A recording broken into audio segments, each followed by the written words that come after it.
امام ابو الحسن شاذلی رحمۃ اللہ علیہ فرماتے ہیں 4 چیزوں کے ہوتے ہوئے علم نفع نہیں دے سکتا. کیا کہا؟ دنیا کی محبت. کس چیز کی محبت؟ دنیا کی محبت.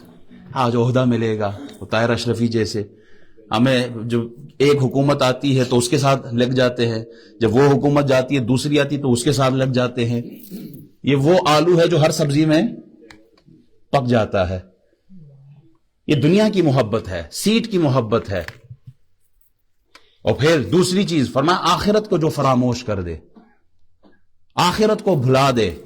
تیسری چیز فرماتے ہیں کہ تنگ دستی کا خوف ہو. جی اگر سچ بولا تو پتہ نہیں عہدہ چھین جائے گا، مال چھین جائے گا. سچ بولا تو ایسا نہ ہو کہ جاب سے نکال دے. اللہ کی عزت کی قسم، حق بولنا کبھی بھی رزق کم نہیں کرتا. حق بولے رزق کم نہیں ہوگا، عزت کم نہیں ہوگی. حق بولنے سے موت بھی پہلے نہیں آ سکتی. جو ٹائم لکھا ہوا ہے آپ کے لیے وہی ٹائم موت کا ہے. آج اگر پورا ملک منبر و محراب سے آواز اٹھاتا تو پھر یہ ظالموں کو اتنی جرت نہ ہوتی.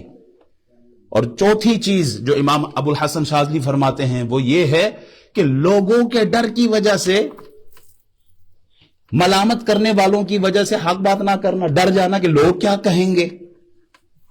آپ کو لوگوں کی فکر ہے، اللہ رسول کی کوئی فکر نہیں ہے. اللہ رسول نے بھی تو پوچھنا ہے نا.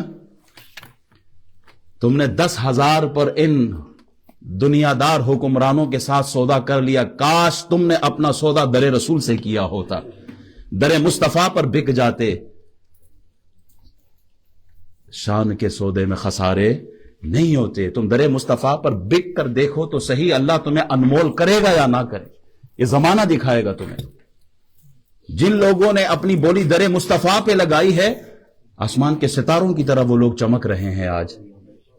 اور جو بک گئے ہیں، میں کہتا ہوں دیکھیں ابو الفضل اور فیضی جیسے درباری ملا ہر دور میں ہوتے ہیں جو قاتل کے قتل کو، ظالم کے ظلم کو جسٹیفائی کر رہے ہوتے ہیں. ہم نے کچھ ملاؤں کو ٹی وی پہ دیکھا ہے جو اس ظلم کو جسٹیفائی کر رہے تھے جو مرید کے میں ہوا ہے. اللہ ان لوگوں سے حساب لے. جو بھی قتل میں کہیں پر بھی ناجائز قتل کیا ہو اور امت کو لوٹا ہو، اللہ انہیں تباہ و برباد کرے، اللہ انہیں ذلیل و رسوا کرے، چاہے وہ جس منصب پر بھی ہو.